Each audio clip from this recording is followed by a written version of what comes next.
Paano kung ang babaeng minahal mo ay siya palang taong matagal mong hinahanap bilang isang killer at kailangan mo mamili kung trabaho ba o bembang? Pero bago ang lahat, shoutout muna sa ating solid viewers na sina Gerson Camarines at Asya Tambara ng Davao City. Maraming salamat.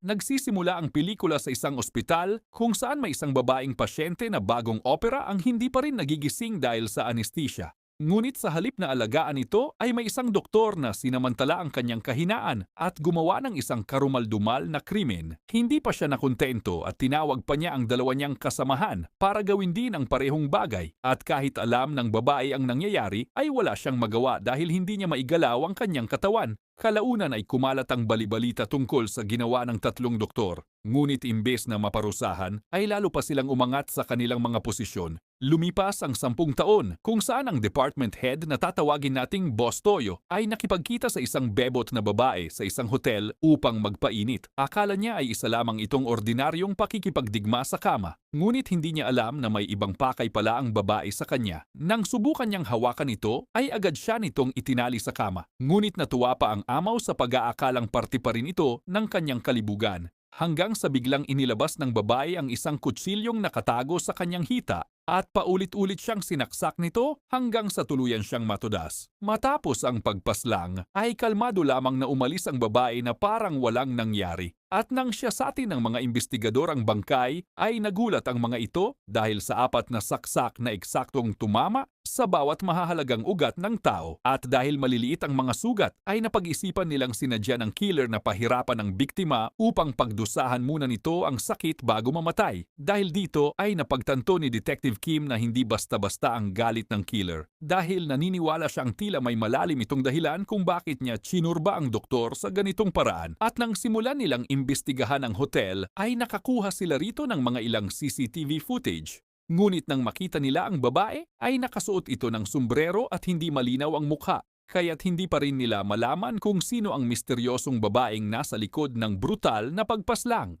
Habang nagpapatuloy ang investigasyon, ay muling kumilos ang babaeng asasin, kung saan may isa na namang doktor ang natagpuang patay. Dito ay napansin agad ng mga investigador na halos pareho ang mga sugat nito sa unang biktima, kaya't naging malinaw sa kanila na iisang killer lang ang nasa likod ng dalawang pagtsugi. Ayon sa forensic expert, ay malamang na isang bihasa sa kutsilyo ang gumawa nito. Kinabukasan ay pumunta si Detective Kim sa ospital para magtanong tungkol sa dalawang natudas na doktor. Subalit ayon sa doktora ay wala naman daw silang naging malaking problema sa ibang tao nitong mga nakaraang taon at wala ring naitalang medical dispute laban sa kanila. Ngunit nang kausapin ni Detective Kim ang isang matagal ng janitress ng ospital ay bigla itong namutla nang marinig ang pangalan ng tatlong doktor. At ayon sa kanya ay naaalala pa niya ang isang nakakakilabot na pangyayari 10 taon na ang nakakalipas. Dahil nung araw na yun ay may isang dalagang babae ang isinugod sa ospital matapos maaksidente. Dahil dito ay 3 doktor ang naatasang gumamot sa kanya. Ngunit nang makita nila ang magandang pasyente ay sinamantala nila ang kalagayan nito at pinagpiestahan. May ilang empleyado din naman ang nakapansin sa kahina-hinalang kilos ng mga doktor. Hanggang isang araw ay kumalat nga sa buong ospital ang balita tungkol sa nangyari sa dalaga. Nang marinig ito ni Detective Kim, ay agad niyang naisip na maaring paghihiganti ang dahilan ng mga sunod-sunod na pagtsugi. At kung tama ang kanyang hinala, ay isa na lang ang natitirang doktor na sangkot sa nangyari. 10 taon na ang nakakalipas. Habang papauwi na si Detective Kim ng gabing yon, ay saktong napadaan ito sa isang bagong bukas na butcher shop. At doon niya unang nakita ang may-ari nitong si Suyang, isang magandang babae na mahusay gumamit ng kutsilyo habang naghihiwa ng karne. At dahil sa husay nitong humawak ng kutsilyo, ay agad na naalala ni Kim ang misteryosong killer na kanyang hinahanap. Subalit nang mapansin ni Suyang na nakatingin sa kanya si Kim, ay bigla itong lumingon. Dahil rito, ay nakaramdam ng kahihiyan ang detective at agad na umalis. Ngunit kahit nakauwi na ito, ay hindi pa rin mawala sa isip ni Kim ang magandang butcher. At paulit-ulit niyang naaalala ang mukha nito at ang pambihira nitong husay sa paggamit ng kutsilyo. At nagsisimulang maghinala na baka maaring may koneksyon ito sa killer. Kinabukasan, habang papasok sa trabaho si Detective Kim, ay napansin niyang maraming mga lalaki ang nagtitipon sa harap ng isang butcher shop. Dahil rito, ay agad niya naintindihan ang dahilan na gusto lamang nilang makita ang magandang may-ari ng tindahan. Subalit hindi rin nakapagtimpi ang palautog na si Kim, kaya't nakisilip na rin ito. Ngunit habang abala siya sa pagpapantasya, ay bigla na lang siyang binuhusan ni Suyang ng isang timba ng maruming tubig. kaya't agad itong natauhan. At nang bumisita si Detective Kim sa direktor ng plastic surgery na si Boss Athan, ay nagtanong ito tungkol sa insidenteng nangyari 10 taon na ang nakakalipas. Ngunit sa sandaling yon ay natigilan ang bugok at mabilis na nagpanggap na walang alam. At sinabing mahigit 100 operasyon ang ginawa niya noong araw na yon, kaya't imposibleng maalala pa niya ang bawat pasyente. Pero para kay Kim ay halatang kahina-hinala ang reaksyon ng doktor. Kaya't tinanong pa niya ito ng tinanong hanggang sa magalit ito at sinubukang paalisin ang detective. Dahil dito ay lalo pang nakumbinsi ni Boy pautog ang sarili na may itinatago ang doktor. At para mahuli ang assassin ay naglagay siya ng 24-hour surveillance kay Boss Athan. Dahil umaasa ang parautog na detective na susundan siya ng killer kapag naging target siya nito. Habang walang kaalam-alam naman si Boss Athan sa panganib na naghihintay sa kanya. At nang gabing yon ay pumunta siya sa isang nightclub kasama ang ilang babae para mag-inuman at magsaya. At tulad ng inaasahan ay muling kumilos ang babaeng assassin para sa isang pagtsugi. At maingat na inayos ang kanyang sarili at nagsuot ng makakapal na makeup at isang masquerade mask bago palihim na sumunod sa isang waiter papunta sa VIP room kung saan nagpa-party si Boss Athan. Dahil rito ay isa-isang hinahanap ni Detective Kim ang doktor sa mga pribadong kwarto ng nightclub dahil alam niyang isang maling hakbang lang ay maaring humantong na naman ito sa panibagong pagpatay. Nang makarating ang assassin sa pintuan ng VIP room ay bigla niyang nakita si Detective Kim na naghahanap din sa doktor, kaya agad siyang umiwas at sinubukang dumaan sa ibang direksyon. Ngunit sa mismong sandaling yon ay dumating rin ang bagitong partner ni Kim at aksidenteng nabangga ang waiter. At dahil sa kaguluhan ay nagkaroon ng pagkakataon ng assassin na makalusot at ipagpatuloy ang kanyang plano.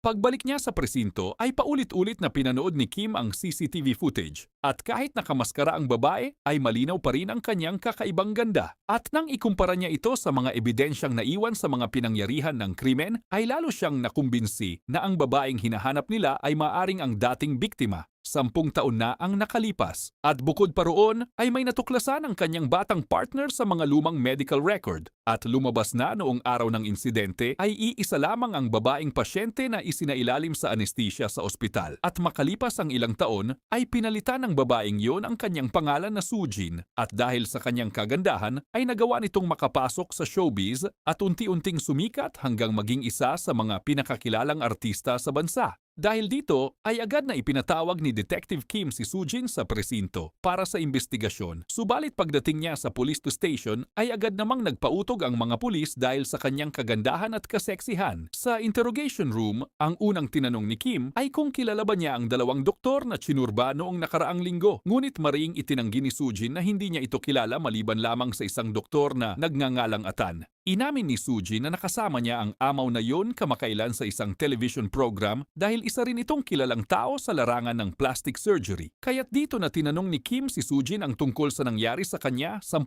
taon na ang nakakalipas. Ngunit nanatiling tahimik si Sujin at sinabi lamang niya na wala siyang maalala dahil nasa ilalim siya ng anesthesia noong araw na iyon. At dahil wala namang makuhang impormasyon, si Kim ay pinauwi na lang niya ito at ibinaling ang kanyang atensyon sa murder weapon na nakuha nila. At nang magtanong ito sa may-ari ng tindahan ng kutsilyo, ay agad na ipinaliwanag ng may-ari na ito ay isang tiger claw knife at karaniwan itong ginagamit sa paghihiwalay ng karne sa buto at madalas gamitin ng mga butcher. Dahil dito ay muli niyang naalala si Suyang dahil may kakayahan siyang gumamit ng ganitong uri ng kutsilyo.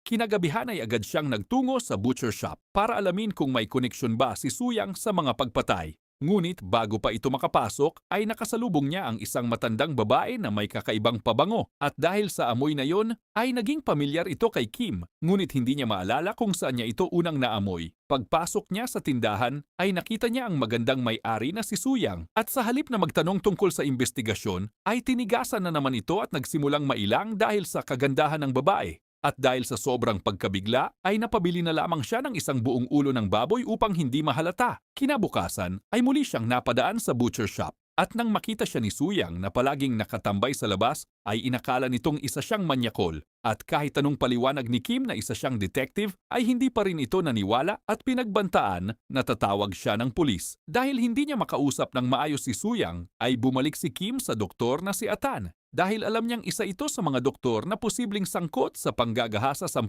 taon na ang nakakalipas at sinubukang alukin ito ng proteksyon dahil sa darating na banta sa kanyang buhay. Ngunit iginiit ni Atan na hindi niya kailangan ng proteksyon ng mga ito at sinabing kayanan niya ang kanyang sarili. Pagkaalis ni Kim ay biglang nagbago ang ugali ng doktor at nagsimulang matakot dahil pakiramdam niya ay nasa paligid lamang ang killer at anumang oras ay maaari siyang paslangin. At habang nagsasagawa siya ng operasyon, ay muli na naman siyang nakakita ng isang bebot na pasyente na nagpapaalala sa kanya sa babaeng kanilang biniktima 10 taon na ang nakakaraan. At sa halip na magsisi ay bumalik pa ang kanyang dating maruming pagnanasa at nang lumabas ang nurse upang kumuha ng gamit ay sinubukan na naman niyang pagsamantalahan ang walang malay na pasyente. Mabuti na lamang ay agad na bumalik ang nurse at natigilan siya. Dahil roon ay ibinaling na lang niya ang kanyang masamang pagnanasa sa kanyang nurse at ginamit ang kanyang posisyon bilang doktor upang takutin ito at manahimik. Ngunit hindi niya alam na unti-unti na palang lumalapit sa kanya ang kanyang karma at maaring ang misteryosong assassin na naghahanap sa kanya ang maging dahilan ng kanyang pagbagsak.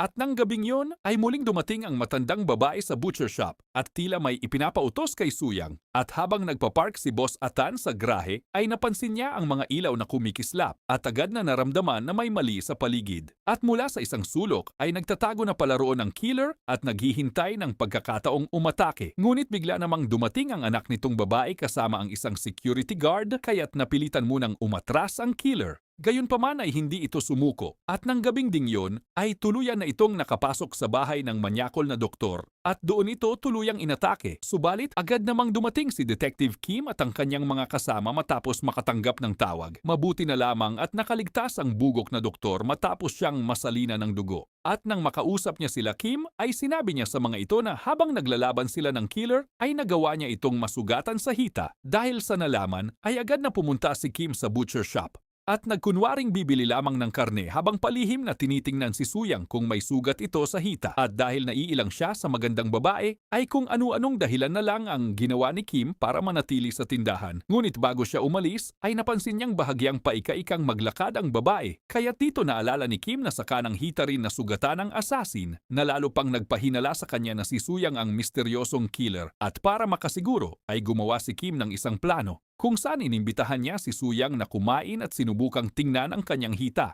Ngunit nang makita niyang may benda nga ito, ay lalo pang lumakas ang kanyang hinala. Ngunit nang mapagtanto ni Suyang na nabisto na siya ni Kim, ay ginamit nito ang kanyang kaakit-akit na katawan para lituhin ang detective. At dahil tuluyan na ngang tinigasan ng bugok dahil sa kanyang kagandahan, samantala habang abala ang detective sa pakikipagdigma kay Suyang, ay may ibang assassin naman ang palihim na pumasok sa ospital. At gamit ang telang may pampatulog, ay pinaamoy niya ito kay Boss Atan. At pagkatapos ay isinakay niya ang doktor sa wheelchair at palihim na inilabas ng ospital gamit ang isang ninakaw na ambulansya. At sa pagkakataong iyon ay nagsimula na namang kumilos ang misteryosong killer para tapusin ang kanyang paghihiganti. Kinaumagahan ay agad na nagtungo si Detective Kim sa ospital. Ngunit pagdating niya roon ay huli na ang lahat dahil dinakip na ng killer ang sikat na cosmetic surgeon na si Boss Athan. At dahil kilalang personalidad ito sa industriya, ay mabilis na kumalat ang balita tungkol sa kanyang pagkawala. Hindi nagtagal ay dinagsa ng mga reporter ang ospital upang alamin ang nangyari. Dahil dito ay napagalitan si Kim ng kanyang superior dahil nagawa siyang malusutan ng killer. At nang suriin nila ang CCTV, ay nakita nila ang isang babae na naglabas sa doktor at sakay ng ambulansya. At dahil rito ay napagtanto ni Kim na hindi si Suyang ang killer dahil noong oras ng pagdukot ay kasama niya ito sa kama. Pagkatapos ng trabaho ay muli na namang pumunta si Kim sa butcher shop para makaisa na naman. Samantala, nang unti-unting nagkaroon ng malay ang bugok na doktor, ay nagulat ito nang matuklasang nakatali na siya sa loob ng isang madilim at maruming katayan. Kaya't paulit-ulit itong humihingi ng tulong, ngunit walang sumagot hanggang sa dumating ang isang matandang babae na nagpunta sa shop ni Suyang at dito ay nakiusap si Boss Atan na tulungan siya, ngunit nanatili lamang itong nakatingin sa kanya. Kung saan hinubaran pa siya nito at tinutusok ang kanyang pututoy upang tumayo. Hindi nagtagal ay biglang lumitaw ang isang babaeng may hawak na kutsilyo at maingat nitong sinugatan ang doktor sa mga braso at binti gamit ang parehong paraan na ginamit sa mga naunang biktima. Habang unti-unti siyang nanghihina ay lumapit ang matandang babae at pabulong na sinabi sa kanya na aminin niyang nagustuhan din niya ang ginawa niya. Dahil roon ay biglang bumalik sa alaala ni Boss Ethan ang krimeng ginawa nila sa isang dalagang pasyente. 10 taon na ang nakakalipas at doon din niya naalala kung paano nila sinamantala ang kawawang babae. At ngayon ay siya naman ang makakaranas ng takot at paghihirap hanggang sa may isang malaking aso na nga ang pinakawalan sa loob ng silid at agad na inatake ang hotdog ni Boss Ethan hanggang sa tuluyan na itong matsugi. Matapos nito ay inalis na ng matandang babae ang kanyang salamin at dahan-dahang tinanggal ang maskara at dito nabunyag ang nakakagulat na katotohanan. Ang babaeng nasa likod ng lahat ay walang iba kundi ang mismong biktima. 10 taon na ang nakakalipas na si Sujin na ngayon ay isa ng sikat na aktres at sa loob ng maraming taon ay maingat niyang pinagplanuhan ang kanyang paghihiganti laban sa mga taong sumira sa kanyang buhay. Kinabukasan ng magising na si Detective Kim sa bahay ni Suyang ay nalaman na lang niya na patay na si Boss Ethan. Kaya't mabilis siyang naghanda upang pumunta sa pinangyarihan ng krimen. Sinubukan naman siyang pigilan ni Suyang pero dahil panibagong kaso na naman ito ng pagpatay ay wala ng choice si Kim kundi umalis at imbestigahan ang nangyari. Nang dumating ang mga pulis sa crime scene, ay agad nilang natagpuan ang walang buhay na katawan ng doktor at habang sinusuri ang bangkay ay may napansin silang kakaiba. Bagamat iisang uri ng karambit knife ang ginamit sa tatlong pagpatay, ay lumalabas sa pagsusuri na isang right-handed ang killer sa unang dalawang pagpatay. Samantalang kaliwete naman ang gumawa sa huling krimen. Ibig sabihin, hindi iisang tao ang nasa likod ng mga ito. At nang marinig ito ni Detective Kim, ay lalo siyang nabahala dahil ng araw ding yon, habang kumakain sila ng kanyang kasamahan sa isang maliit na kainan, ay may isang balita sa telebisyon ang biglang nakakuha ng kanyang atensyon. Itinatampok sa programa ang sikat na aktres na si Sujin matapos nitong muling manalo ng Best Actress Award para sa pagganap nito bilang isang matandang babaeng naghihiganti sa kanyang pelikula. Ngunit nang makita ni Kim ang mukha ni Sujin, ay bigla niyang naalala ang matandang babaeng nakita niya noon sa butcher shop at higit sa lahat ay naalala rin niya ang kaparehong pabango nito sa amoy ni Sujin noong iniimbestigahan niya ito sa presinto. Kaya't napagtanto ni Kim na ang matandang babaeng nakita niya sa butcher shop ay maaring si Sujin mismo na gumamit ng napakahusay na disguise upang itago ang kanyang tunay na pagkatao. At hindi lang pala basta-basta pumupunta si Sujin sa butcher shop tuwing gabi upang bumili ng karne, kundi upang magbigay ng mga utos sa isang assassin na walang iba kundi ang butcher na si Suyang. Kalaunan ay muling bumalik si Kim sa butcher shop upang hanapin si Suyang. Ngunit pagdating niya roon ay laking gulat nito nang makitang tuluyan nang inabandona ni Suyang ang butcher shop. Dahil dito ay agad nitong tinawagan si Suyang. Ngunit maging ang kanyang numero ay hindi na mahagilap dahil dito ay muli niyang ipinatawag si Sujin sa presinto para sa isang masusing interogasyon. Ngunit kahit gaano pa katindi ang pagtatanong ni Kim sa aktres, ay nananatili pa rin itong kalmado at wala itong ipinakitang anumang sinyales ng pag-aalala o pagkataranta dahil alam niyang walang matibay na ebidensya laban sa kanya. Hanggat hindi siya umaamin, ay wala silang sapat na legal na basehan upang kasuhan si Sujin. At sa halip ay nagbanta pa ito, nakakasuhan niya ang buong police department dahil umano sa matinding pressure at harassment. Dahil sa matinding pressure mula sa kanyang mga nakatataas, ay napilitan ng hepe ng pulisya na utusan si Detective Kim na palayain ang aktres. At habang nakatunganga sa kanyang bahay, ay hindi niya maalis sa kanyang isipan si Suyang. Dahil labis itong nasaktan dahil nagawa nitong lokohin ang buong pulisya pati na rin ang kanyang damdamin hanggang sa may isang bagong krimen na naman ang biglang naganap. Isang kilalang human trafficker ang natagpuang patay sa kanyang apartment. Ngunit nang makita nila ito ay napansin nila na kapareho ito ng pamamaraang ginamit sa tatlong doktor na naunang pinatay. Kaya agad na bumalik ang instinct ni Detective Kim bilang isang investigador at dito ay naalala niya si Suyang at sinimulan niya itong hanapin sa iba't ibang lugar sa bansa. Hanggang sa wakas ay natagpuan niya ito sa isang bagong bukas na butcher shop at dito ay hinarap ni Kim si Suyang at sinabi ang napansin niyang pattern. Dahil sa bawat lugar na may pinangyayarihan ng mga pagpatay ay may bagong butcher shop ang bigla na lang lumilitaw sa lugar at iisa lang palagi ang may-ari. At nang tangkain ni Kim na arestuhin si Suyang ay mabilis itong naghagis ng kutsilyo sa detective at tinamaan ang baril nito. Dahil rito ay muli na silang naglaban ngunit sa pagkakataong ito ay hindi na sa kama kundi sa pisikal na paraan. Gayunpaman matapos ang ilang minutong bakbakan ay nagawa pa rin ni Kim na mapabagsak si Suyang at pilit na pinapaamin sa kanyang ginawa. Subalit tila tinigasan na naman ata si Kim dahil napagtanto niya na hindi niya kayang isuko si Suyang sa mga awtoridad. Kaya't bumalik si Kim sa presinto at nagbitiw sa kanyang trabaho bilang detective dahil para sa kanya ay hindi na niya kayang magsuot ng badge kung hindi naman niya kayang dalhin sa hustisya ang babaeng mahal niya. Bilang ordinaryong tao ay bumalik siya sa butcher shop at piniling manatili sa tabi ni Suyang, dahilan upang makaisa na naman ang loko. Kinabukasan habang hinahanap ni Kim ang kanyang cellphone, ay aksidente namang nahulog ang isang lumang photo album ni Suyang. Kaya't binuksan niya ito at nakita ang mga larawan ni Suyang noong bata pa ito. Pero may isang litrato na agad nagpabago sa lahat dahil nalaman niyang may kambal pala si Suyang at doon niya napagtanto ang totoong nangyari na si Sujin nga ang utak sa likod ng paghihiganting yun, habang ang kanyang kambal naman na si Suyang ang siyang dumukot kay Boss Atan mula sa ospital at pumatay dito. Ngunit sa kabila ng lahat ng kanyang natuklasan ay pinili pa rin niyang manatili kay Suyang dahil para kay Kim, mas mahalaga na sa kanya ang babaeng minamahal niya kaysa sa batas na dati niyang pinagsisilbihan.